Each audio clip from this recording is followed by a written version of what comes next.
mind, your soul, and your body. They can't stop me, but they keep on trying and keep denying that they got all of the minds pride on a personal life. This is the lies unfold. Truth is sitting around waiting for some truth to be told. But let it be known that we are hoes. Questioning that'll take you out of your comfort zone. Understand, I know there's no tone, but it kind of feels like going right. Okay, so what we're doing here is we're picking up on where we started last week and filling in some of the blanks here. So the title of this stream is Coronavirus Order Out of Chaos, the 33 Hoax Code Explained. The 33 Hoax Code Explained. And so this is fundamental. The main thing here is, before we start, is for those people who are closely watching the news media and have seen the patterns, they've been seeing certain symbols, repeated numbers, repeated archetypes and characters throughout the media. So when I say media, I definitely don't mean the news media by itself. I mean everything that's presented to you through all the media outlets, government, entertainment as well. This also includes everything that you've been given in terms of your history, your cosmology, and everything else. So you get this concerted worldview, which is what I call the metascript. It's the big view, the one that's going to go down in history. Because you know history is written by the conquerors. You know that the mainstream media is essentially writing our history day by day. So the truth isn't really their primary consideration. They've got a story, a script. And that script takes place on the world stage.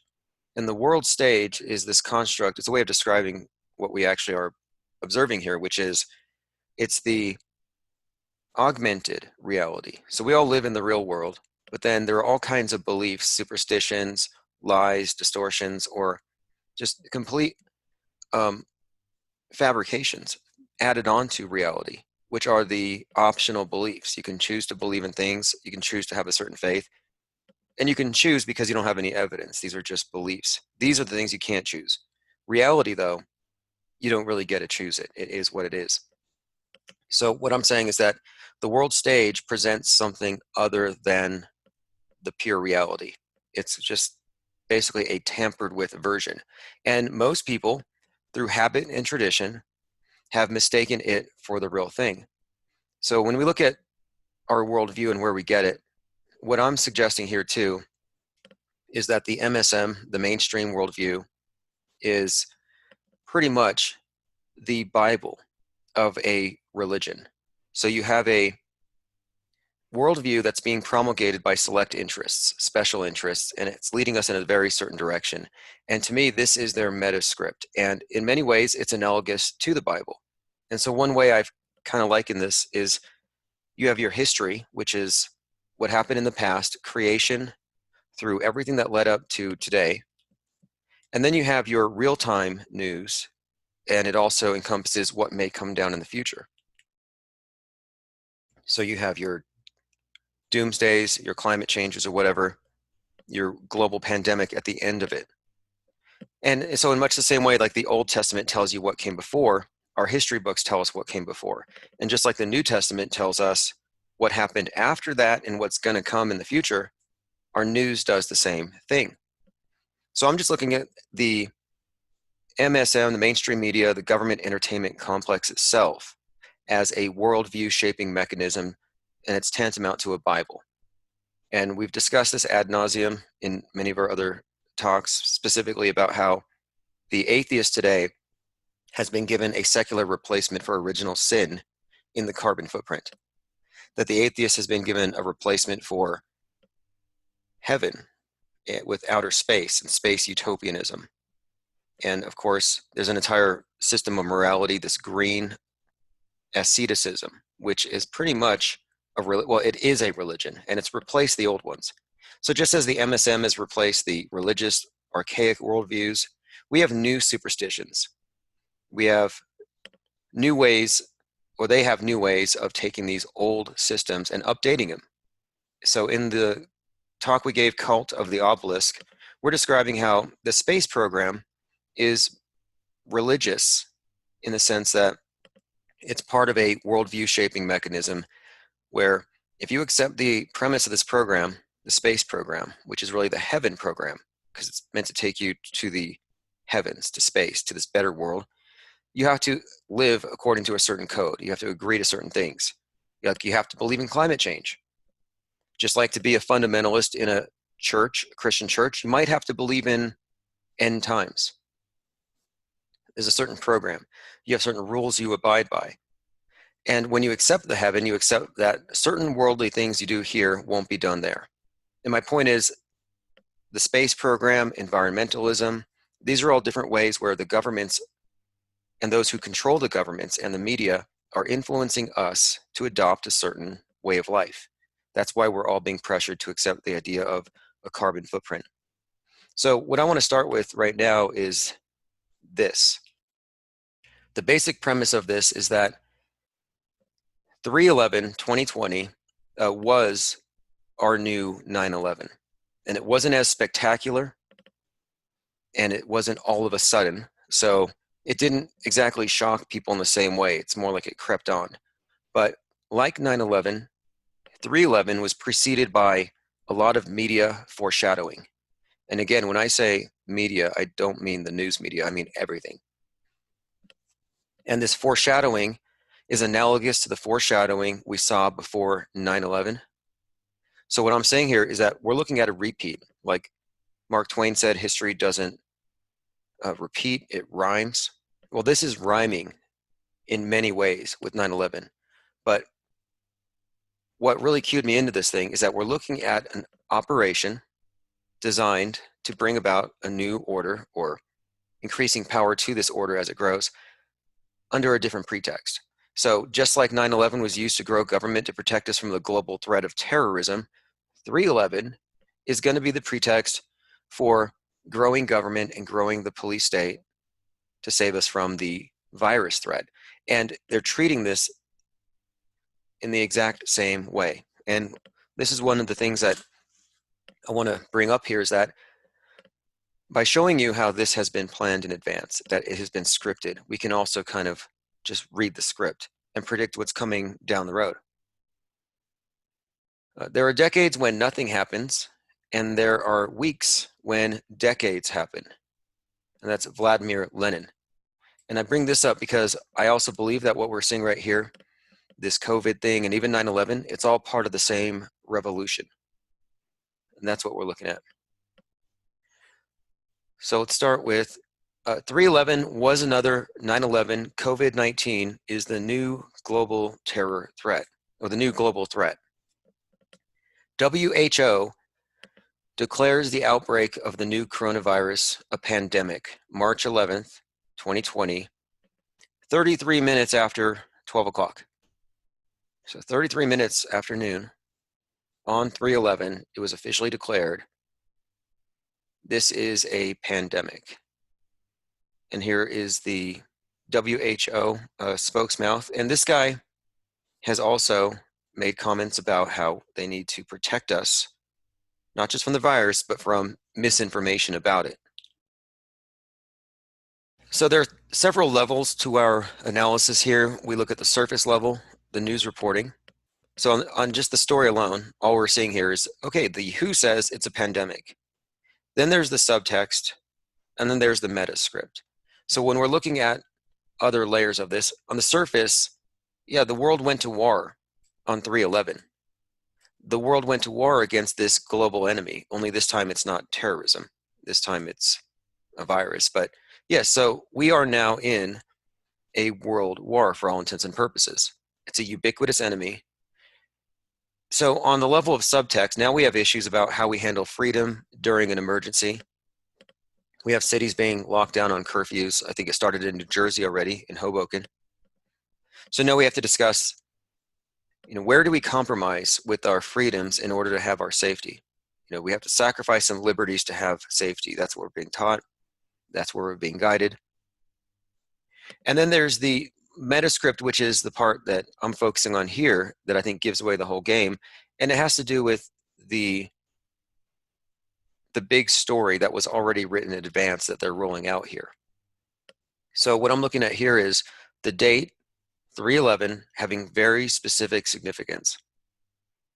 And in the predictive scripting, in the media foreshadowing, whatever you want to call it, what was being looked at what was being expected by people who were looking into this matter was ground zero, Seattle, the beginning of World War III, and this being a new 9/11 event, the origin China. These things were all written into the metascript and more. First thing though, note behind him, the symbol is the serpent climbing the stick. That's going to be a reoccurring symbol. And if I were looking at just the iconography, there's a few things about the character that stand out. But for now, let's go onto this next thing. I want to talk about this symbol itself. Let's talk about Mercury. The symbol of Mercury, who's also known to the Greeks as Hermes. So it's the Roman god Mercury. The symbol is the caduceus symbolic object. It represents Hermes or Mercury.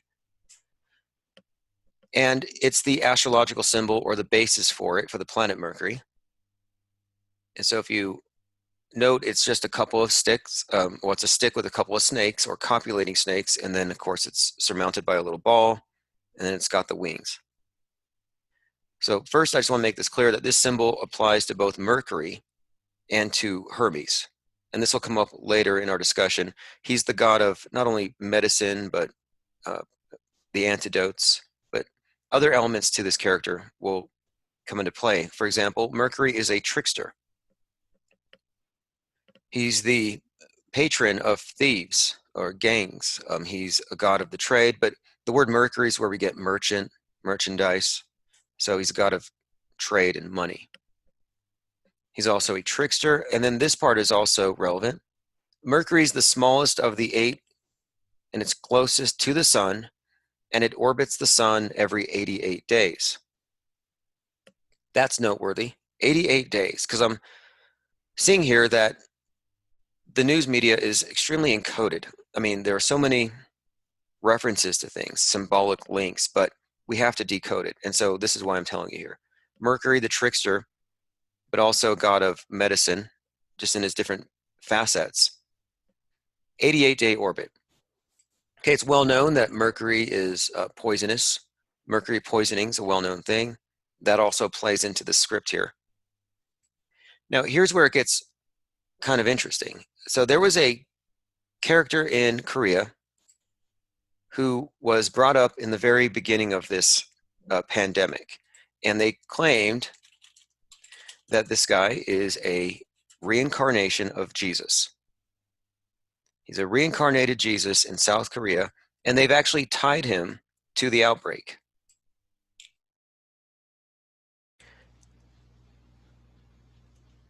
Enigmatic Church, South Korean officials have accused of spreading the coronavirus. And what they tell you is much of the blame for the rapid spread of the coronavirus in South Korea has been directed at an 88-year-old church leader with a fondness for Hermes ties. So, 88-year-old church leader, they're saying, is really the cause of, he's being blamed for the spread of this infection. And of course, he wears Hermes ties. So what's the story here?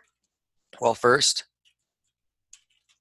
you have a guy who's said by his followers to be Jesus reincarnated. 2, he's 88. And I said Mercury, the planet, orbits the sun every 88 days. So that would be another connection. And 3, he wears Hermes ties. Another strange reference. Again, there's another article, Super Spreader, a cult in South Korea on its toes as coronavirus cases multiply mysteriously. So you may not have heard a whole lot about that case or this story, but this is one of the stories that's been put out there onto the script, like who done it. So who done it now, and we're looking, and this is one of the suspects. In that article, as you saw, they describe him as a man of 2 faces, very significant how they characterize him. So did he start this? No, but it was in the news. They introduced a character with a Hermes Mercury element to him. And of course, you have the virus first being described as a snake virus.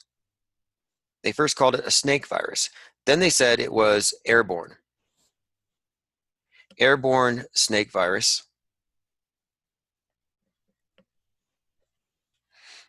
What do you have as the symbol? The winged serpent, airborne snake. Very interesting iconography here. The next aspect of Mercury is he's a trickster or a joker. And a joker, a trickster, they call this guy a man of two faces. So that's a liar, a deceiver, two-faced. And the Mercury, the god, however, he's represented in all the cultures, not just Roman and Greek, he's always represented as a trickster. There's a story of the African counterpart of this same deity, Ishu, where he starts off as a snake and he bites the travelers who are on the road. And then around the corner, before they die, they come across an old man with a stick. And he has the antidote that he sells them. So this is just one example of this trickster god who poisons and then cures. He was the guy that stung you, but he's got the cure.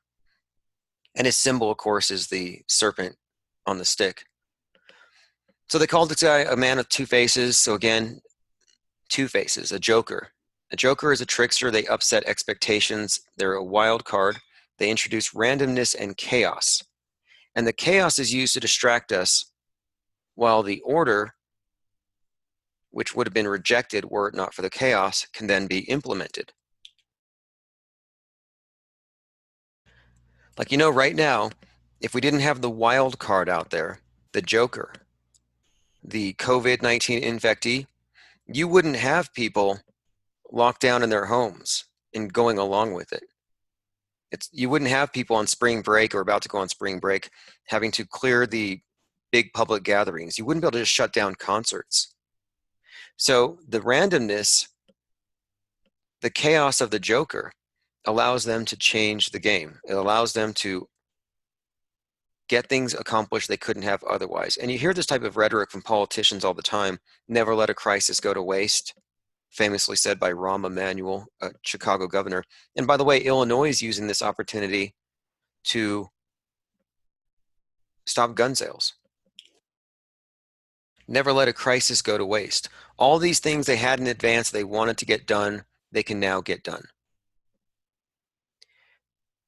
I remember after 9/11, people were kind of surprised that, hey, what's with this Patriot Act? How was it written already? Everything was already in place. So what I'm talking about here, though, is on the world stage, in all the media, in the news, and in the pop culture, like the Joker character, we've been introduced to this wild card character, to this Mercury. And here's where I'm going to integrate it into everything else. So this is the astrotheological component, where the movements of the stars, the planets, the sun, and the moon are integrated into the stories and acted out on the world stage, as we'll show you. So just as the way that they worship these luminaries above is they have them personified on the earth below. So you have all these myths of the sun god, and he's personified, and the story about his life actually echoes the movements of the sun. That's what it's actually following along with. It's tracking the sun. The sun is born at the winter solstice. And then you have the equinoxes, and all the dramas are based on the movements of the sun. Well, in the same way that they personify the sun, they personify their other gods, lesser known. So many conspiracy theorists will think, oh, the elite worship the devil. Well, you're missing the whole game if you're focused on one character. There are many characters here. And they've updated their old gods for the new age. So, for example, Darth Vader is one representation of Saturn, while Luke Skywalker represents the sun god. And this is another astrotheological myth brought to the public through pop culture. Well, Joker is Mercury. And this is where it starts to make sense. This is where I was putting this together. I'm like, well, what does Mercury have to do with this? Because whenever he shows up on the world stage, you've got fires, you've got chaos, and everything else. And when we're talking about fires, it's not just physical fire. We're talking about something that destroys so they can build on top of it. So one of the main symbols that we're seeing on a recurring basis is that of the phoenix and the fires that precede destruction. And this is all tying into this revolution, which World War III actually is. It's a global revolution. So I'm looking into this character Mercury, And I'm not going to necessarily read all this stuff, but I want to focus on this. The torch. He's the carrier of the torch. And so the light, it symbolizes the light of knowledge, spirit, and life. The torch relay games began in the ancient Olympics and revived in 1936. So wherever you see this character show up, though, you have fire. So one of the things I pointed out last year was during the summer solstice, there were fires in Phoenix, and we'll get to this here in a bit, where the east side of Phoenix was being evacuated just as Mercury shows up in the sky by the sun. And at that exact moment, a track from Freddie Mercury called Time Waits for No One was released. Time Waits for No One was buried deep, hermetically sealed in the vaults, and it was unreleased until that day. And it was put together, actually it was put in the vault in 1986, and it was by Freddie Mercury. So a Freddie Mercury song, Time Waits for No One, was released on the day that Mercury is in the sky by the summer solstice as the city of Phoenix is having these fires. And we'll get into more of this in detail as I get to that part, but what I'm showing you here is that there is a harmony, or there is a tracking of the news stories and the pop culture and all the entertainment media and the people in it and the celebrities, and it goes along with the political narratives of the time, and it also has this component where it is in fact relating to the movements of the sun. So later, when Mercury transits the sun on November 11th, if you remember when Mercury transited the sun, and that was in 2019, this was when the movie Joker was out in full force, and this was also when California was having those fires. And the fires that were happening in California had some interesting correlations to what was happening in the Joker movie, what happens in the movie, and the whole theme tied into it, and what Joker represents, and why this character was given to us, why he's been put in front of so many people. And it's not just this recent movie, but there's been connections between the Batman Joker movies since 2012, tying into major events where they have the chaos brought by one of their agents, one of their Jokers. For example, the Boston bombing, the Aurora shooting, and we'll get into that. But my point is, if you notice, the Jokers are the guys who bring about the chaos. These are the shooters, these are the bombers, these are the ones starting the fires. So we'll get more into detail about that as we go. But Mercury is the torchbearer. So we could call it polytheism, but it's much more than that. The true religion of the elite is a system of enslaving the masses by implanting fears and playing on those fears. And our belief in the threat is what gives their religion power. It's also interesting that they've been predicting doomsdays for February 13th for so long, and we had our president declare this a national emergency on Friday the 13th. But what they're doing with these characters on the stage and off the stage is they are setting expectations, planting suggestions, and they're opening your Overton window. The Overton window, of course, is it's your own filter as to what you would accept to be possible or true. And they're constantly trying to get you to accept impossible things. I'm just going to go ahead and start again. So we're going to have a few people dropping in here last minute. So even with the Thelemic cults, Aleister Crowley and company, they believed in this thing that they would practice. They would call it assuming the God form. And it's not really all that different from what, like the Pope, the concept of the Pope is that he is the embodiment of the sun god.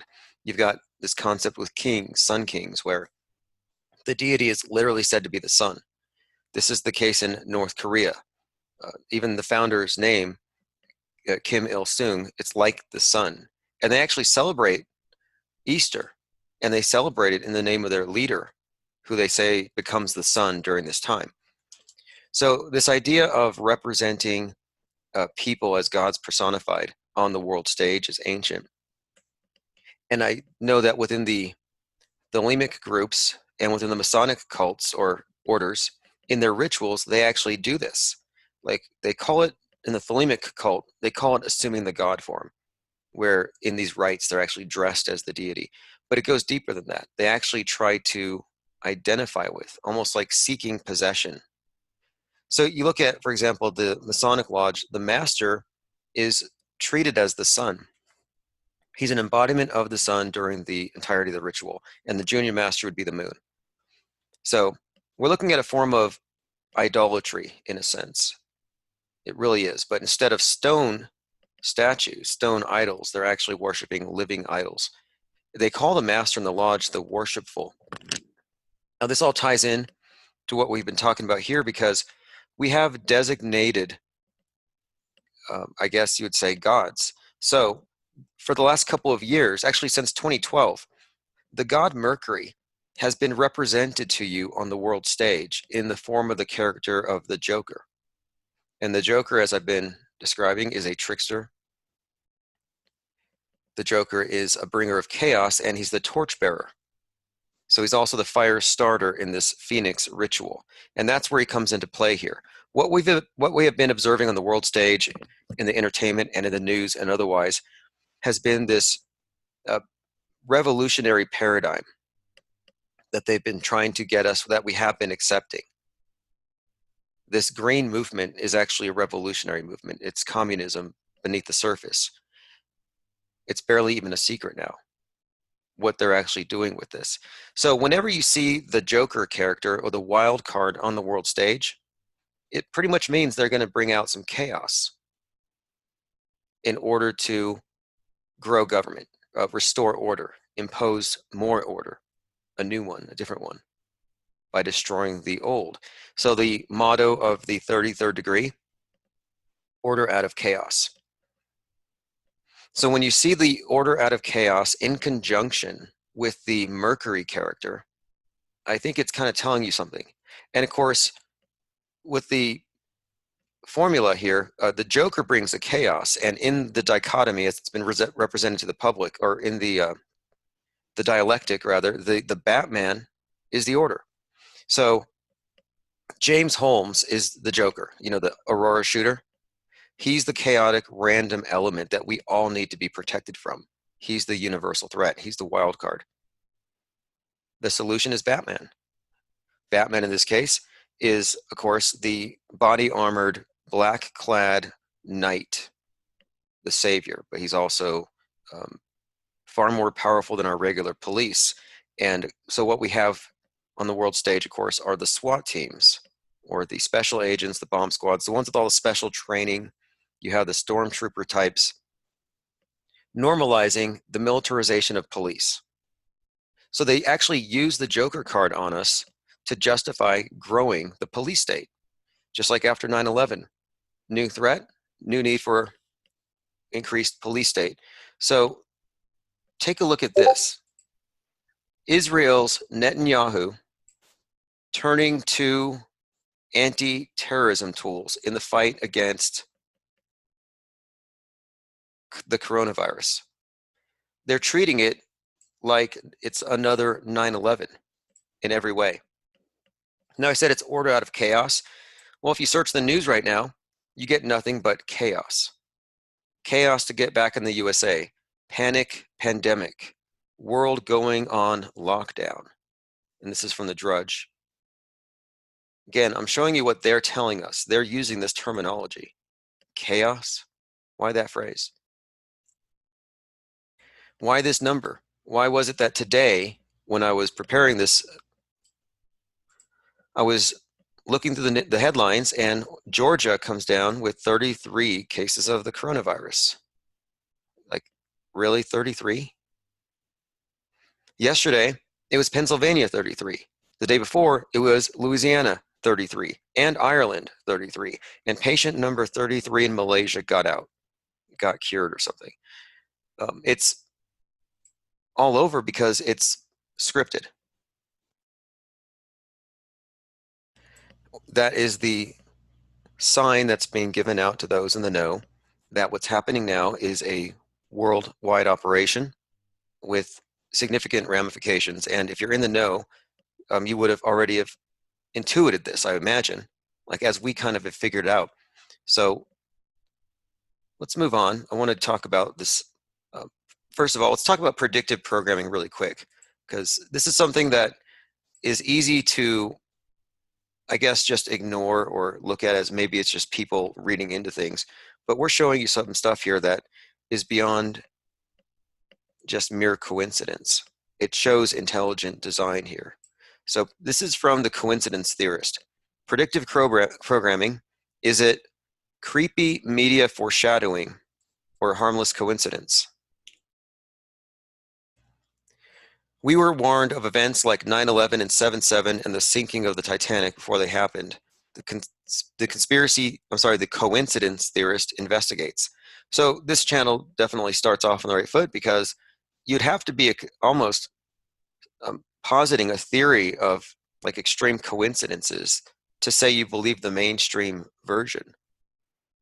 So this is a video called Predictive Programming Mind Control by the Media. Hi folks, this is Alan Watt. Tonight I'm bowing to a little bit of pressure. I don't normally bow to any kind of pressure, but this will tie in with some of the talks I've given in the past. And it's about the culture creation industry, how ideas are downloaded into people's minds via fiction primarily, and using high drama with emotion. So this is Alan Watts talking about high drama and emotions to put fictions into people's minds.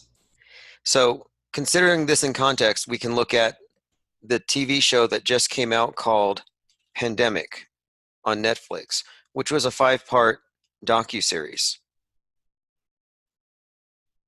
Worried about a global pandemic, says Forbes? You should watch Kingdom on Netflix. Best Netflix movies to watch while you're stuck at home. So they're sending everybody home to get their brains washed on TV. Pandemic, how to prevent an outbreak. So this was from Netflix in advance. Meet the heroes on the front lines of the battleground against influenza and learn about their efforts to stop the next outbreak. Learn about their efforts to stop the next outbreak. Then what do you know? Netflix headquarters shut down.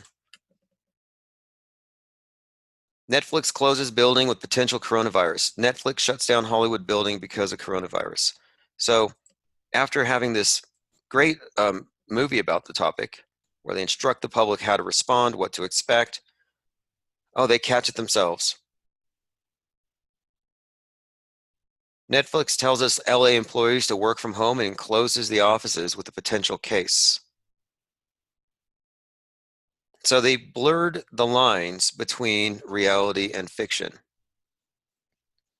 They blurred the lines. They actually merged the two successfully. And we're just reverse engineering it. So just as 9/11, and let's get back to the coincidence theorist, because for people who haven't seen it before, and I assume most people have, but I kind of don't want to assume that right now. The 9/11 event was scripted. And it was definitely foreshadowed, and a lot of people were onto it. And if you look into the topic, you'll find hundreds, if not thousands, of examples that are just really bizarre coincidences. So let's take a look at this one here. 9/11 X-Files. This was the lone gunman pilot. Definitely some foreshadowing here. Yes, I am the king. Numero uno, baby. Find something? Yeah, I wound up in some government think tank's upload directory. Here's your scenarios, ladies. These look like counterterrorism scenarios, war games developed for the Defense Department. What's scenario 12D? Airline terrorism? That doesn't make sense. Your father was murdered over a war game? Download it. Why can't you stay out of this? Leave me buried. What is scenario 12D?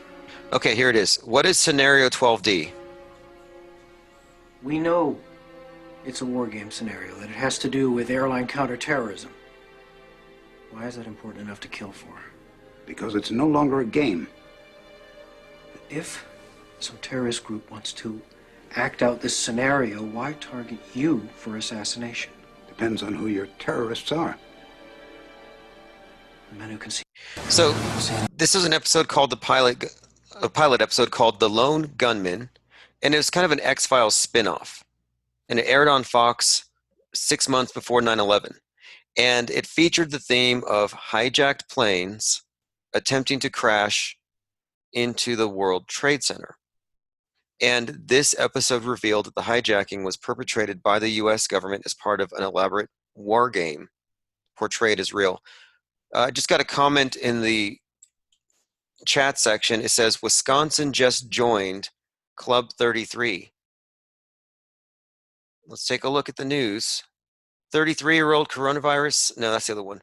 Yeah, just right off the bat, when I saw this story, I was like, wait, the whistleblower for the coronavirus was a 33-year-old who then died conveniently. Convenient for the story writers.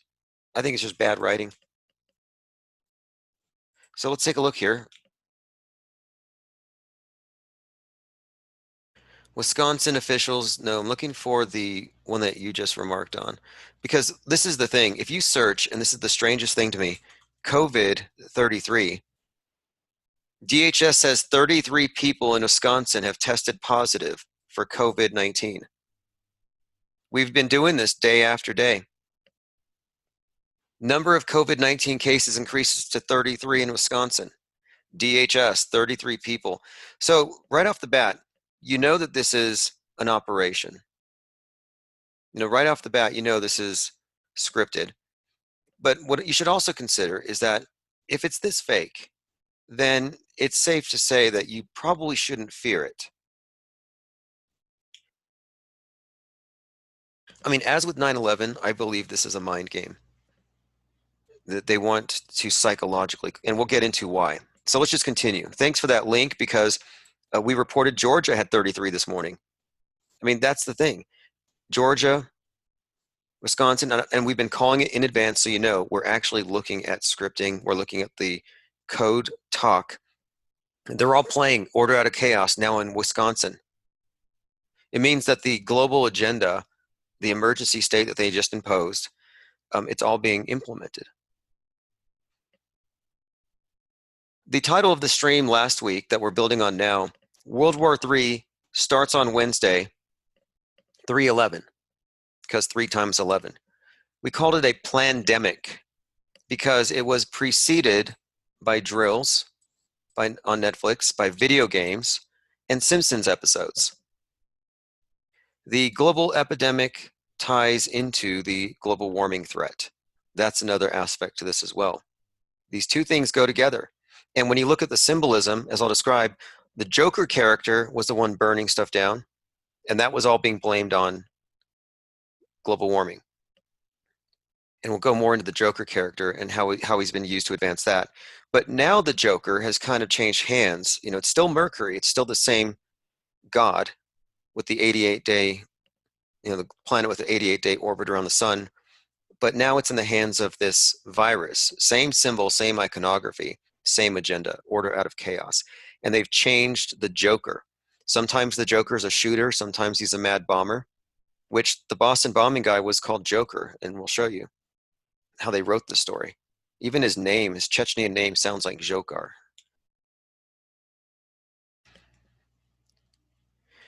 But anyway, this is the Joker, the COVID-19 terrorist, the new threat. It could be anybody too. And that's the other side of this. So this is from October 24th, 2019. Will the apocalypse and World War III start in Seattle?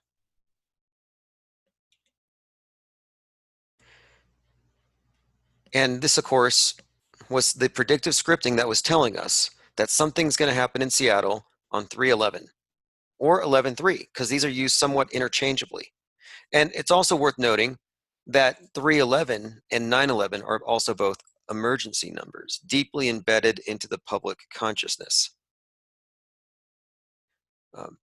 311 as a number is used in some places for info, but let me show you some of these other comparisons, because you've got things like Fukushima that happened on 311, which was a nuke attack.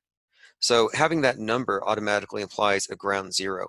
And even though this isn't a nuclear bomb, it still is a ground zero in that sense that you're looking at something that has a very tiny origin. You can't even see it, but through chain reaction, it can destroy the whole world. Now, one more point on this first. The man who would become patient zero for the new coronavirus outbreak in the US appeared to do everything right. He arrived on 119, aka 911 backwards, at an urgent care clinic in a suburb of, and we're talking about ground zero Seattle.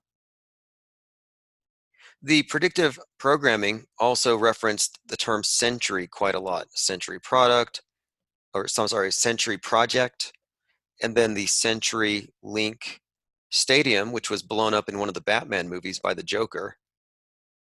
So it's kind of interesting because on 311, the Supercross Seattle was canceled, and so this was out there. You have the all-seeing eye with the bird, the term Sentry, and this location, and Box Seats 322 didn't blow up in the film, which we'll get to later. Also, this is worth noting. Let's talk about the numbers for a minute. 311, 911, emergency codes. This was something I thought was rather almost unbelievable when I first heard it. So look at 911 days from 9/11 to the Madrid bombings on 3/11. So you had the original 9/11 event, which we all thought was real at the time because we didn't know any better. We couldn't have known any better unless you trusted your intuition. I actually had a friend who thought it was all fake, but just kind of like ignored it all. But anyway, you can't ignore this stuff, you know, because what happens is you get caught up in the stampede. Before you know it, you're throwing fists in Walmart fighting over the last bar of soap. 911 days between Madrid bombing and September 11th. Yep. There are exactly 911 days between the New York attacks on September 11th, 2001, and the Madrid bombings on March 11th, 2004. Another 311, 911 connection.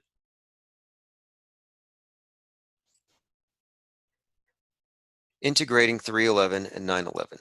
This is just another headline where these are terms that we're all made familiar with. We've been prepared with this meta script our entire lives. Like, so if you didn't know, let's look at this really quick. This is great. It's been 113 years, or 311 backwards, since SOS became the emergency code, this distress signal. It's been 113 years.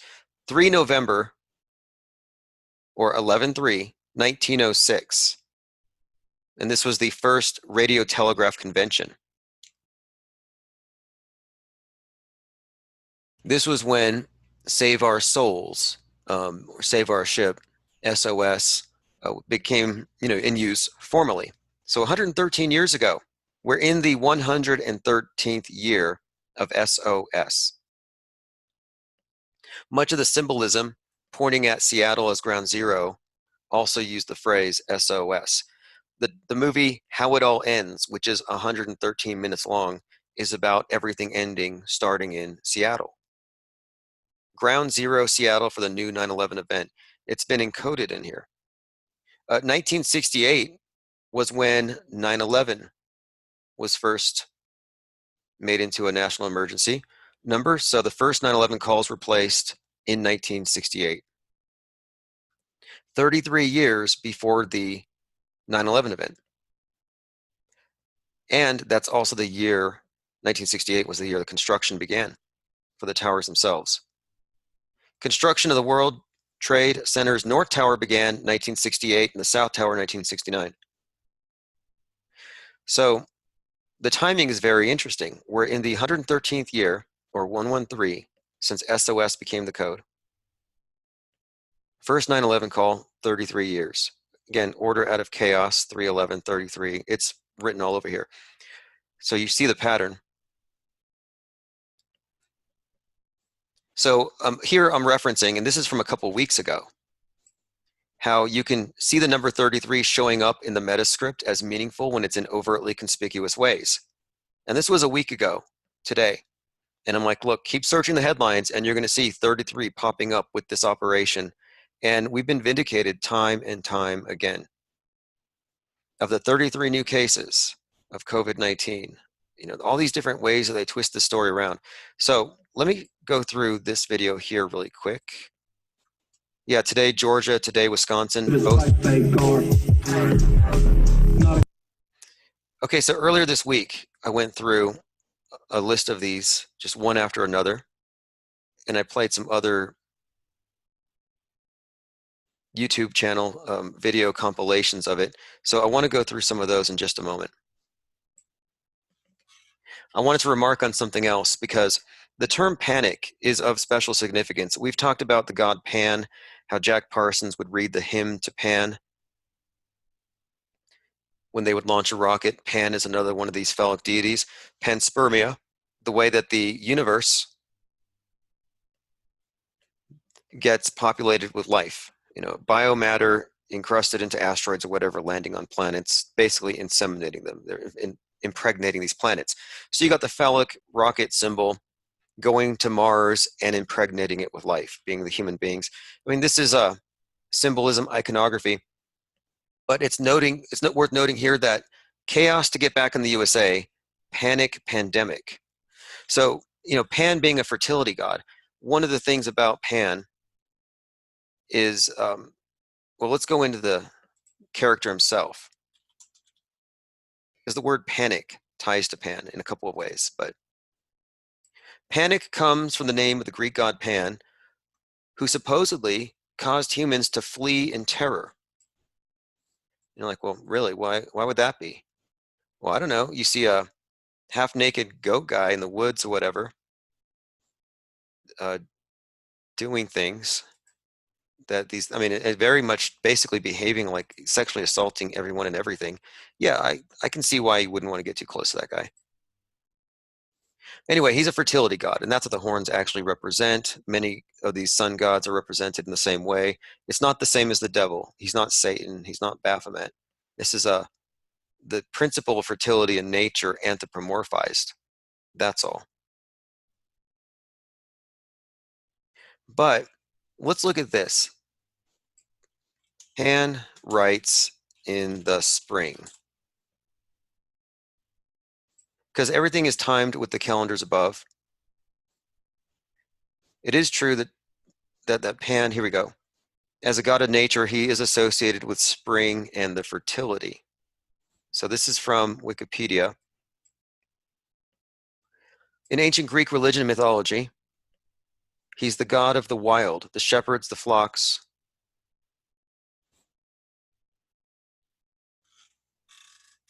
In Roman religion and myth, his counterpart was Faunus.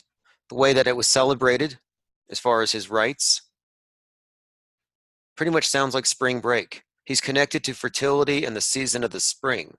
They considered him to be the god of theatrical criticism, and the word panic ultimately derives from his name.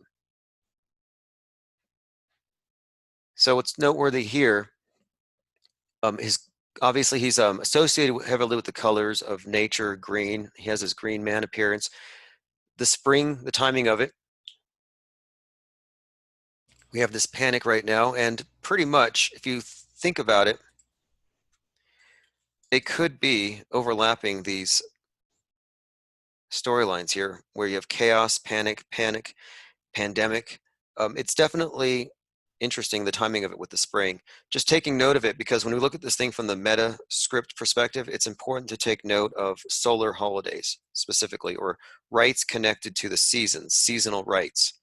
That's why last year we were watching very closely on the astronomical Easter, not the ecclesiastical one, but the one that was actually astronomically considered Easter. That was the 31st, March 31st, 331, that same number. And on that day, a 33-year-old who was carrying his son named Cross when he went to the place where he was shot. Our 33-year-old was killed in a highly symbolic manner that many of us just immediately started hyperanalyzing. We're talking about the rapper Nipsey Hussle, which I may bring up here because he's a 33-year-old who's being characterized in the media and by his friends as Jesus. He's being characterized this way. And then he's killed in a way that's very reminiscent of Jesus. And we'll get into that later, but it's just worth noting the words pandemic, and chaos, the phrases that they're using in the news are very much part of the program here. This is from BBC Panorama. This is a show that predicted the 7/7 attacks in London. Anything on Wuhan 400? That's a good one too. When we look at the predictive scripting, you can find novels and books where this is talked about in this Wuhan 400 bio novel from a 1981 novel by Dean Koontz. Did he really predict it? Let's see. Well, the thing is, Wuhan 400 does have an interesting connection because 2020, the year that we're in, kind of tie it together. 20 times 20 is 400. It's definitely there. The pattern's there. And whether or not it's a 100% perfect match doesn't matter, because what you're seeing is something that's preparing the popular imagination for something that's unbelievable or impossible. And then once it gets people on board believing it as a possibility, then they can influence whether or not you'll accept it as true. It's a form of suggestion where they put options out there that aren't really even options, except maybe in an extreme situation, an extremely unlikely and extraordinary one.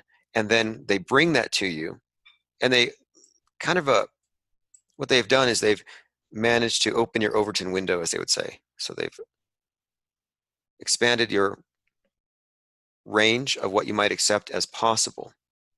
So 33 again, it's just unbelievable, but it's all over this thing, this predictive programming, 100% in our faces. So this is a post from last November, from 11/4. And I asked, what was that 11/3 about? Did we save Seattle, or is it still game on? It was perplexing because, like 9/11, this Seattle ground zero 3/11 thing, or 11/3, seemed like it was certain. And so we were asking, well, maybe the attention that was brought to this kind of caused everyone to back off a little bit. Maybe that was it. Or is it still game on? So what I wrote back then was, there's no way, here we go. There's no way it's just a coincidence. There's too many coincidences, too many alignments.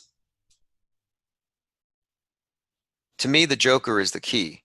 There's definitely and at the time I didn't know what Joker meant, but I figured this out last night, and we're going to go through that even in more detail.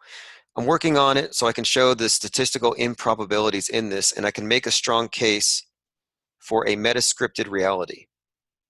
So that's kind of where I was at after that event. And so we still had our eyes on this one. Now this is from Jim Fetzer. So if something were to happen on that day, it would have been noted widely, because you had all sorts of individuals, such as even Jim Fetzer, commenting on it. And he has said that the coronavirus phenomenon is a political pandemic, not a medical emergency. Okay, the article here says, I've been following and decoding the predictive programming pointing towards Seattle for a terrorist attack set on 11/3. The date is compelling. I just reversed that.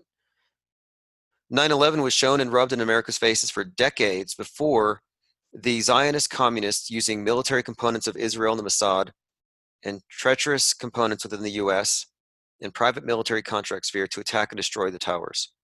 The attack and the story concocted violated the laws of nature and physics. Americans were mocked before the attack with predictive programming, with clues explicitly telling them when and where the attacks were going to happen. And after, by having to swallow an impossible story as the excuse. Now, the same types of clues are exposed regarding an attack planned for Seattle. The video below depends on you understanding how the subconscious processes memories versus the conscious mind, but the argument is strong and compelling. I'm only making the information available. I was not aware enough back before 9/11 to see clues, but the clues are exposing that Seattle, very deliberately and visibly, is being pointed at as the new ground zero. So there are a lot of videos on this whole subject, and it is undeniable that there is a whole lot of pre-scripting, and it's 100% analogous to what we saw prior to 9/11. But again, the ground zero, Seattle, has already been established. Declared pandemic, 3/11, established. Everything that we had been looking for actually comes true now. The only difference is it's not a nuke. But why would it be? Because Fukushima was a 3/11. And that was a nuke. So they already played that one. And they still get their ground zero here. And another aspect to it in the predictive scripting pointed fingers at China. Okay, again, this is London under attack. This is showing how 7/7 was predicted. Hundreds, possibly thousands, even tens of thousands of people on the streets. And we've got to decide what we're going to do. Are we going to shelter them, find places we can look after them in the immediate short term, or are we going to evacuate them out and take them out? And those sort of decisions need to be taken. What I wanted to do now was introduce you to Charles Shoebridge. He's a former anti-terrorism intelligence officer who has extensive experience of what happens when explosions take place. At rush hour, just one well-placed charge on a crowded tube train could be expected to kill in excess of 100 people and severely injure many, if not most. And what you're looking at here are just war games. That's all it is, war games. Like when Bill Gates was talking about a viral outbreak a few years ago, he said that you could have 33 million deaths. That's the number he went to. But he just stepped down from Microsoft a few days ago, and that's another thing we're going to get into here, having to do with apparent inside knowledge regarding what's to come. Okay, so I'm going to take a short break here. It's a creeper beat, man. Come on. You know it. You're playing, man. Infinite things, man. The play society. Infinite plane, infinite plane, infinite plane, infinite plane. Doing my thing, do my thing, do my thing, do my thing. Infinite plane, yeah. I live on an infinite plane. I live on an infinite plane. They telling me different things. That's supposed to be pulling strings, but I know they playing the games. Since I found out today, I live on an infinite plane. I ain't playing no games. I'm on a different plane. I live on an infinite plane. Yeah. I know the news is fake. They're trying to choose my fate. I know the views is fake. They pushing the global stage. Fake news on the radio wave. All the hoax, the whole world is a stage. Body double like I'm Saddam Hussein. Doing my thing. Don't want the fame, just trying to make change. They took out my page. But an infinite gang, infinite plane, playing no games. Infinite gang, we ain't playing no games. Infinite plane, I'm on an infinite plane. Infinite plane, the world that I'm living is strange. Cause I'm on an infinite plane. I'm doing different things, yeah, I'm on an infinite plane. I'm on an infinite plane. I'm on an infinite plane. Stay with the infinite gang. Stop on the strings.